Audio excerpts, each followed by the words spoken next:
Hello students, now I am continuing with the same problem of Green's theorem. Now see the left hand side which we are solving. It is a single integral over the curve C.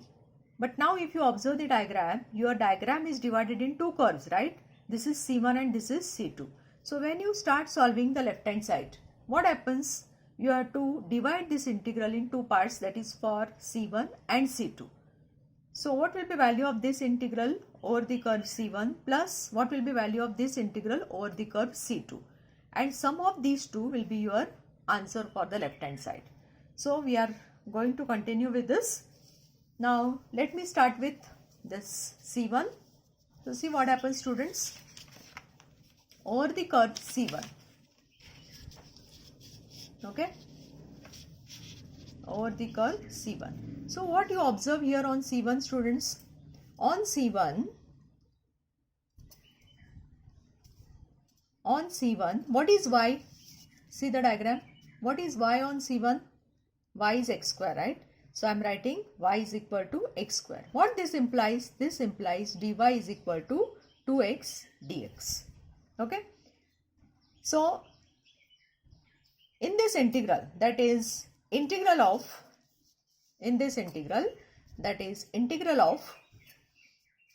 f1 dx plus f2 dy over the curve C. What we are going to do now? We are going to write it only for C1 first, right? So it is equal to integral of, what is f1, students? What is f1, students, here? f1 is 3x square minus 8y square and f2 is 4y minus 6xy. So we are going to substitute for f1 and f2 here. So see what happens.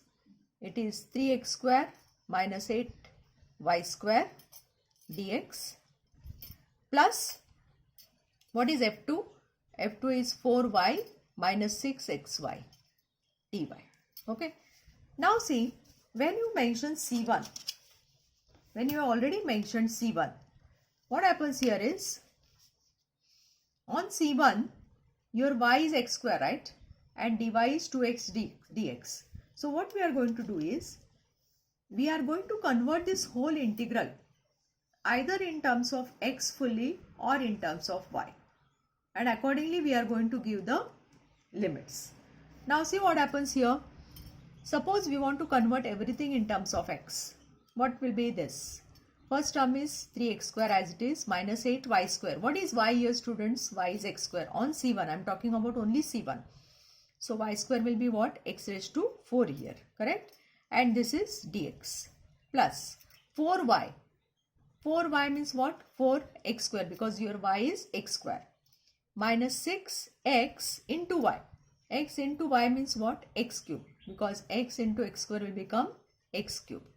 At the same time, don't forget that dy is nothing but 2x dx. Okay. So what I did here, I converted whole function under integral sign in terms of x by using this substitution for C1. Okay. At the same time, you have to think about the limits, because now you have converted everything in terms of x. So your integral will be definitely with respect to x. So what will be limits for x here? Okay. So if you look at the diagram on C1, what are the limits for x? From 0 to 1. Because x coordinate here is 0, x coordinate here is 1. So 0 to 1 are your limits. So I am taking the limits from 0 to 1. Understood? And then you can solve this as usual. This is 0 to 1. Now you can collect the terms. This is 3x square minus 8x raised to 4. 4 to the 8. So it is plus 8x cube minus 6 to the 12x raised to 4 dx. Now there are two terms in x raised to 4. So you can collect these two terms. 0 to 1, 3x square minus 20x raised to 4 plus 8x cube dx. Right? Now integrate this, put the limits from 0 to 1 and you get answer for this as minus 1. Okay. So this is for C1, students. Now let me tell you quickly what happens for C2. Okay. Now for C2 again, if you observe this diagram, if you observe this diagram for C2, what is C2 here, students? X is equal to y square, or y square is equal to x. So I am writing here on C2, I have x is equal to y square. So what this implies? Dx will be equal to 2y dy, correct? Okay. Now I am finding integral f1 dx plus f2 dy over the curve C2. Now same thing I am doing, students, which I have done here for this problem. f1 dx plus f2 dy, this will remain same. Now in the same function, I am going to replace x by y square and dx by 2y dy. So first let me substitute integral f1 dx. What is f1, students? f1 is 3x square minus 8y square dx plus f2 is 4y minus 6xy dy, right? And now this substitution I am going to use. Wherever there is x, I will be writing y square. So it will be what? 3y raised to 4 minus 8y square as it is.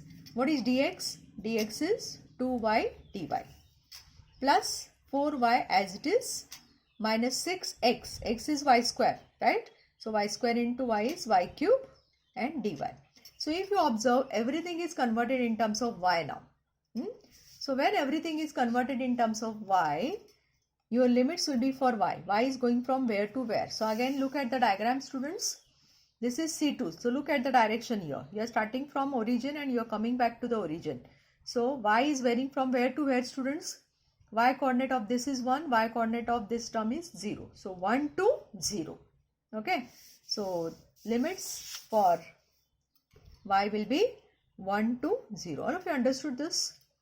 And then this is equal to integral from 1 to 0. Now just combine 3 to the 6. 6y raised to 5. Then minus 8 to the 16 y cube. Then this is 4y minus 6y cube and dy is taken common. Then term by term you have to integrate. And this is 1 to 0. Then this is 6y raised to 5 single term. There are two terms here. So this is minus 22y cube plus 4y dy. Okay. So this is your integral for C2. Okay. Now when you solve this integral for C2, what you get? You have to simplify it further and the answer comes. What it will be, students? It will be 6y raised to 6 by 6 minus 22y raised to 4 by 4 plus 4y square by 2, and the limits are from 1 to 0. Okay. Now limits are from 1 to 0. So what happens here? 6 will get cancelled, right? Then this is 2 to the 4, 2 1s are 2 1s are, and here 2 2s are. Now when you replace upper limit by 0, all terms are going to vanish, right? So the first term will be 0 here, minus. Now replace y by 1. So it is 1 minus 11 by 2 and this is plus 2, isn't it? So it becomes minus 2 plus 1 is 3 minus 11 by 2. 3 to the 6, right? So 6 minus 11 is minus 5 by 2. So minus minus will be plus 5 by 2. Okay. So this is your value of the integral over the curve C2. I will continue in the next video.